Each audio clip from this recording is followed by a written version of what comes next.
Audio streaming platform স্পটিফাইয়ে আবারও সেরা গায়িকা নির্বাচিত হয়েছেন টেইলর সুইফট। ক্যারিয়ারের সোনালী সময় পার করছেন মার্কিন এই পপ তারকা। একের পর এক রেকর্ড করে আলোচনার শীর্ষে আছেন তিনি।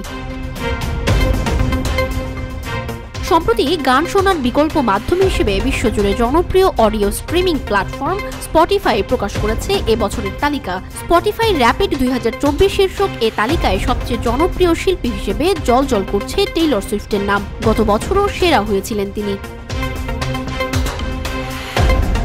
সঙ্গীত শিল্পীরা এখন এই প্ল্যাটফর্মে নতুন গান মুক্তি দেন। বছর শেষে স্পটিফাই জানিয়ে দেয় কোন শিল্পী কিংবা ব্যান্ডের কোন গানগুলো বছর জুড়ে বেশি শুনেছেন শ্রোতারা। সে অনুযায়ী জনপ্রিয় শিল্পী ও গানের রেটিং দেওয়া হয়। স্পটিফাই জানিয়েছে টেইলর সুইফটের সর্বশেষ album the tortured poets department এবছর সবচেয়ে বেশি শুনেছেন শ্রোতারা। এছাড়া এই প্ল্যাটফর্মে থাকা তার অন্যান্য গানেরও শ্রোতা বেড়েছে। সব মিলিয়ে 2024 সালে 26.6 বিলিয়ন বার স্ট্রিমিং হয়েছে সুইফটের গানগুলো। স্পটিফাইয়ের তালিকা অনুযায়ী জনপ্রিয়তায় টেইলর সুইফটের পরেই রয়েছেন কানাডিয়ান গায়ক দ্য উইকেন্ড।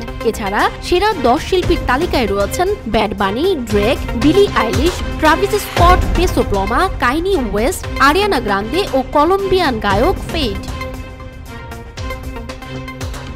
টানা 2 বছর সেরা শিল্পী হওয়া ছাড়াও স্পটিফাইয়ে বেশ কিছু রেকর্ড করেছেন টেইলর সুইফট। তিনিই প্রথম শিল্পী যার অ্যালবাম এ প্ল্যাটফর্মে একদিনে 300 মিলিয়ন বার শোনা হয়েছে। এক সপ্তাহে শোনা হয়েছে 1 বিলিয়নেরও বেশি।